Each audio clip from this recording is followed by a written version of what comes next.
यहाँ पे इस गांव के अंदर लगभग 50 किसान हैं जिन्होंने एक साथ ये गोवर्धन जैविक यूनिट स्थापित की है और जैविक खेती की तरफ जो पहले से रासायनिक खेती कर रहे थे, जो रासायनिक उर्वरकों यूज कर रहे थे, उसके बजाय अब ये वर्मी कंपोस्ट या जो जैविक खाद है और जो FIM है वो यूज कर रहे हैं। तो आपने यूज किया ये खाद? सर ये अभी मैंने यूज किया और मक्का बोया है। हाँ तो एक खेत में ये यूज किया खाद, हाँ। तो उसमें वो पौधा बहुत अच्छा है, और एक में ये यूज नहीं किया, उसमें थोड़ा हल्का है। अभी ये हमने दिया है, करीब 15 रोज से चल रहा है, मतलब इससे यूरिया की जरूरत नहीं रहेगी, ये नहीं रहेगी।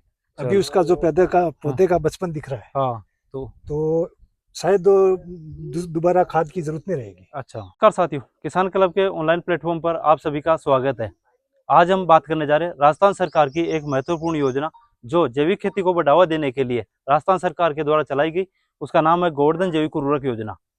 आज हम आए जैसमंद तहसील के एक गांव, पहाड़ी गांव में, जिनमें लगभग 50 किसानों ने ये गोवर्धन यूनिट स्थापित करके और लगभग इसके अंदर जैविक खेती कर रहे हैं।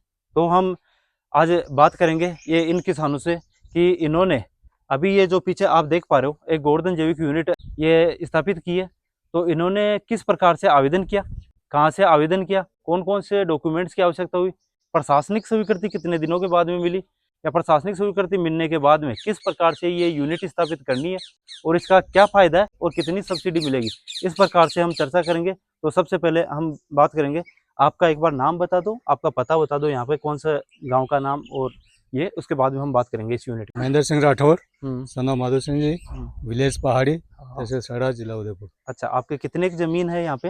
हमारे 5 भाई में से मेरे नाम से करीब 7-8 बीघा जमीन। 7-8 बीघा जमीन है। अच्छा, तो इसमें क्या क्या खेती करते हो? हम अभी तो वीट और सोयाबीन और वीट करते हैं, मक्का। अच्छा हाँ, वीट मक्का, ठीक है। इसके साथ में आपने ये गोवर्धन जैविक यूनिट के लिए आपके जैसे पहले कोई रासायनिक खाद काम में लेते होंगे? पहले सारा फर्टिलाइजर लेते थे। कौन कौन सा काम में लेते थे? DAP और यूरिया। अब आपको क्यों लगा कि ये आपको जैविक खेती करनी चाहिए, या जो ये वर्मी कंपोस्ट या ये कंपोस्ट का किसने बताया? ये एग्रीकल्चर डिपार्टमेंट वालों के थ्रू हमने पता किया कि इसको कम करना है फर्टिलाइजर को, और जैविक खाद का यूज करना है, उसका बेनिफिट जो है वो लेना है। तो कब आवेदन किया था, कहाँ से आवेदन किया आपने? ये हमने यहाँ से ऑनलाइन आवेदन किया था, एग्रीकल्चर डिपार्टमेंट के थ्रू पूछताछ करके। हाँ।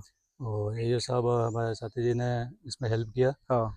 उसके साथ साथ फिर उन्होंने स्वीकृत करवाया। हाँ। 8-10 दिन में, ऑनलाइन अप्लाई करने के बाद 8-10 दिन में हमारे सेंक्शन आ गई, स्वीकृति मिल गई आपको? स्वीकृति मिल गई। हाँ, उसके बाद स्वीकृति बाद हमारे को जो वर्म्स जो दिलाए गए थे, हाँ, वो 10 दिन बाद वर्म्स आ गए। हाँ। तो ये जैसे आपने ये बनाया, अभी ये देखो जैसे ये पीछे बनाई हुई है, इसकी क्या ये लंबाई कितनी रखी है? ये जो हमने पॉन्ड्स बनाए थे, इसकी 10 फीट लंबा थे। 10-10 फीट के 2 बनाए हुए हैं, इसके अंदर 10-10 फीट के 2 बना सकते हैं। 7 फीट की दोनों की चौड़ाई है। हाँ, या फिर अपन कर सकते हैं कि 20 फीट की एक लंबी भी यूनिट बना सकते हैं। इसके ऊपर शेड की भी आवश्यकता है, छाया की। आपने जैसे कि ये चादर लगा रखा है। जी हाँ। इसके बाद में आपने जैसे ये बनाने के बाद में गोबर कितने दिनों में डाला, या गोबर किस प्रकार से डायरेक्ट ही डाल सकता है कि कोई किसान? या 15-20 दिन पुराना हो गया, एक जगह इकट्ठा कर दिया, फिर वो पुराना होने के बाद उसको फिर बारीक करके अंदर डाला। बारीक करके अंदर आपने डाल दिया। उसके बाद में केचुए कब डाले आपने? केंचुए 8-10 दिन बाद केंचुए आ गए थे हमारे पास। 8-10 दिन के बाद में केचुए डाले। उसके बाद में ये आप पानी किस प्रकार से इसके अंदर देते रहते हो? पानी का छिड़काव करते रहते हैं अल्टरनेट डे में। कितने दिनों में ये तैयार हो जाती है, अगर कोई किसान ये नया लगाना चाहता है? ये 30-40 दिन में तैयार हो। 30-40 दिन के अंदर। और आप उसके बाद में आपने काम में लिया, जैसे कि ये देखो इन्होंने ये अभी कितने दिनों पहले बनाया था, ये यूनिट कब बनाई थी, कितने महीने पहले? ये तो सर यूनिट करीब मार्च में या फरवरी? मार्च में। उसके बाद में इन्होंने ये देखो वर्मी कंपोस्ट ये तैयार किए, केचुआ खाद। उसके बाद में अब इसको किस में काम में लिया आपने, या लिया या अब लोगे? अब सर सोयाबीन में लिया ना। अच्छा, सोयाबीन और मक्का में लिया। सोयाबीन में और मक्के में काम में लिया। अच्छा, और थोड़ा ये सब्जी में भी ले रहे हैं, सब्जी वाले फसल में ले रहे हैं। अच्छा, सब्जी में भी आप काम में ले रहे हो। तो आपको ये सब्सिडी कितनी मिली ये बताओगे? कितनी? 10,000 की सब्सिडी आई थी। 10,000 की सब्सिडी। ये कितने दिनों के बाद में आई है, पोस्ट वेरिफिकेशन करने के बाद में? 2-2.5 महीने बाद आई थी। 2-2.5 महीने के बाद में आपको ये मिल गई।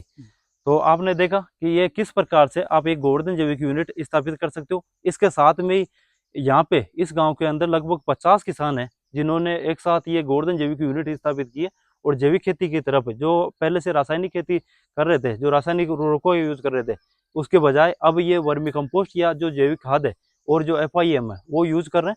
और इसके साथ में जैसे कि और एक किसान है, आपने भी लगाई यूनिट, एक बार ये माइक देना इनको, तो आपने यूज किया ये खाद? सर ये अभी मैंने यूज किया और मक्का बोया है, हाँ तो एक खेत में ये यूज किया खाद, हाँ तो उसमें वो पौधा बहुत अच्छा है, और और एक में ये यूज नहीं किया, उसमें थोड़ा हल्का है। हाँ, तो उसमें क्या काम में लिया था दूसरे खेत के अंदर? उसमें पुराना खाद डाला हुआ था, दूसरा कुछ लिया नहीं अभी, हम्म, लेकिन ये जो खाद उपयोग में लिया इसमें मक्का अच्छा है। अच्छा। तो इस प्रकार से देखो, एक बार आपको भी बता दो, आपने भी ये गोवर्धन जैविक यूनिट लगाई?